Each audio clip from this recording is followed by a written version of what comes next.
एक बार की बात है, टूनी चिड़िया अपनी बेटियों के साथ रहती थी। उसकी पति कालू बीमार रहता था। टूनी चिड़िया अपने पति की इलाज करवाती और अपनी बेटियों का पेट भरती थी। सुनो जी, आपकी तबीयत में कोई सुधार नहीं आ रही है जी। मैं आपकी इलाज कहाँ करवाऊँ जी? मुझे समझ में नहीं आ रही है। जो मेरे पास पैसे थे वे सब खत्म हो गए हैं। तुम मुझे मर जाने दो टुनटुनी चिड़िया। मेरी इलाज में सारा पैसे खत्म कर दोगी तो हमारी जो बच्चियां हैं वो भूखी मर जाएगी। मैं तुम्हारी इलाज और अच्छी जगह करवाऊंगी जी। आप बहुत ही जल्दी ठीक हो जाओगे। यहाँ कहते हुए टुनटुनी चिड़िया अपनी बेटियों के पास जाकर बोलती है, मेरी नन्ही परियों, तुम अपने पिताजी का ध्यान रखना। मैं काम की तलाश में जा रही हूँ। जो पैसे थे वे सब खत्म हो गए हैं। तुम निश्चित रहो माँ,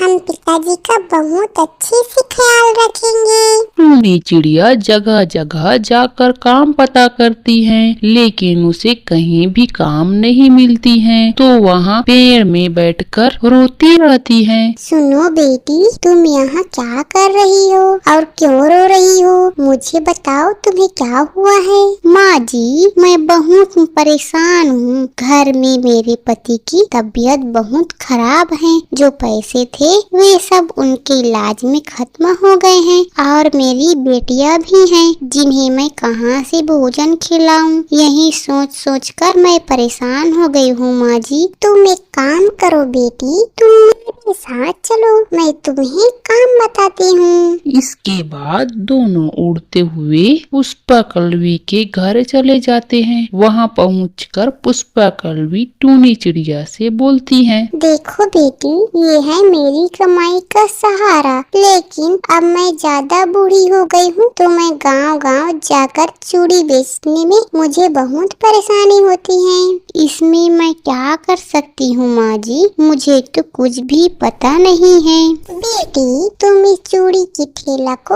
रोज लेकर गांव गांव जाना और चूड़ी बेचना। जो भी कमाई होगी उसमें का 3 गुना तुम रखना और 1 गुना मुझे देना। इसके बाद टूनी चिड़िया रोज गांव गांव जाकर चूड़ी बेचती। जो पैसे मिलते उसमें का कुछ पैसे पुष्पाकलवी को देती। बाकी जो पैसे बचते उसे अपने घर में कालू कौआ और अपनी बेटियों के लिए सामान और दवाई लेती हैं। माँ जी, आपकी वजह से आज मेरे पति की तबीयत ठीक हो गई है और मेरी बेटियाँ अच्छे स्कूल में पढ़ने जाती हैं। नहीं टूनी बेटी, ये सब तुम्हारी खुद की मेहनत की कमाई है। तुमने लगन से, ईमानदारी से मेहनत की है। इसकी वजह से आज तुम्हारे घर में सब खुश हैं और मैं भी तुम्हारी वजह से खुश हूँ और मेरी रोजी रोटी चल रही है। इसके बाद टूनी चिड़िया रोज चूड़ियाँ बेचती, फिर अपने घर आकर अपनी बेटियों और पति का ख्याल रखती और सब मिलजुल कर खुशी खुशी जिंदगी जीवन यापन करने लगते थे।